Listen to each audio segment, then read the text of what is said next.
jako akawuwo.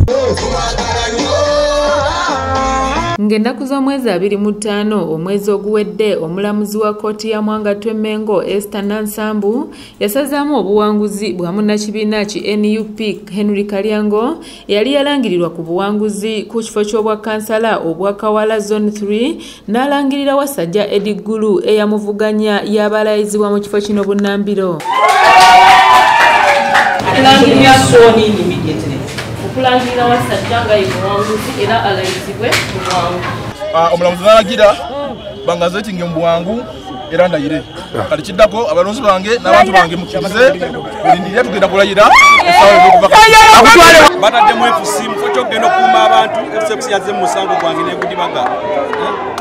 Nedda mu musango gwange n'egudibaga nibaleta kijjala fomu ekifuko balangidde omusajja nga n'obululu omumbuyina. Omulamuzi Nansambu yeesigama ku bujulizi obwali bwoleka nti waliwo emivuyo ku kugatta obululu bwa bano olwo Wasajja n'aweebwa obuwanguzi olw'obujulizi obulaga nti yafuna obululu obungi kyokka kino Kalyango Henry yakiwakanya era n'addukira mu kkooti ejulirwamu mu musango guno. Naye neesanze nti omuganda wange Kalyango alinga nga takkiriza byava kuwangulwa n'akola notice of appeal.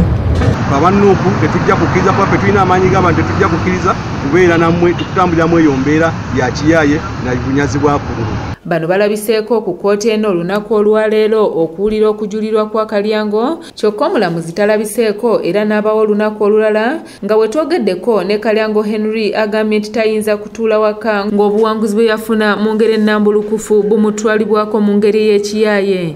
Okusinga mu kkooti kyenjagaza njagala ennangirire kubanga endekeyo ng'omulonzi kubanga abantu bampa obwesige kye kisinga okukwataga mu kkooti. Kuba abantu bakeera ku makya ne balonda omukulu n'akeera ab'esaidi yennyini ab'NRM bennyini ne baleeta poliisi ne baleeta amagye ne bakuba abantu emiggo. Ye Wasajja bwe twogeddeko naye agumizza abawagizi be nti obuwanguzi bwabwe tebulina gye bulaga newankubadde nga bannakibiina ki National Unity Platform bakyakalambidde. Abawagizi bange mubeere nga mukyali bagumu kubanga mukimanyi kintu twakikuba tetanyeka gwake tuli bagumu nnyo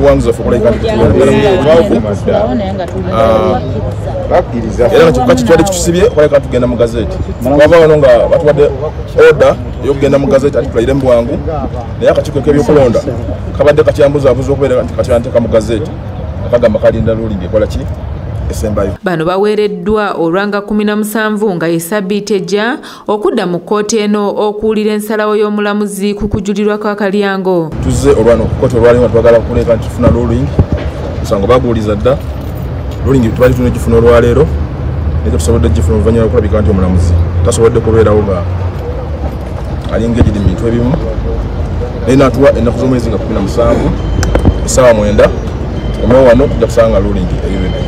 Abantu ab'enjawulo be twogeddeko nabo batuwadde endowooza zaabwe mu musango guno gwe bagamba nti gwandibadde gusalibwa mu bwangu olwo ne basobola okufuna obuweereza obugwanidde. Tugenda kuggwamu maanyi kubanga era abantu b'e Kawala Zone 3 ntwala mukisa guno bagamba nti bannange mugume wini yaffe twagifuna ng'ennaku z'omwezi 25 twaka up to date nga tumaze okulonda embeera gye tutambulidde mubadde mujjaba yonna naye nga lawe omanyi nti Mukama Katonda ekintu kyaba nga yateekawo nti kiriba kikyo. David Sebuggwawo yakusakidde eggulire lino ku lwa ABS Television. Omukisa teguweta koona buli kitonde n'omukisa gwakyo guba gujja bbeera Wasajja amaanyi bawe kati naku z'omwezi 17 tugenda okufuna fayiro yaffe.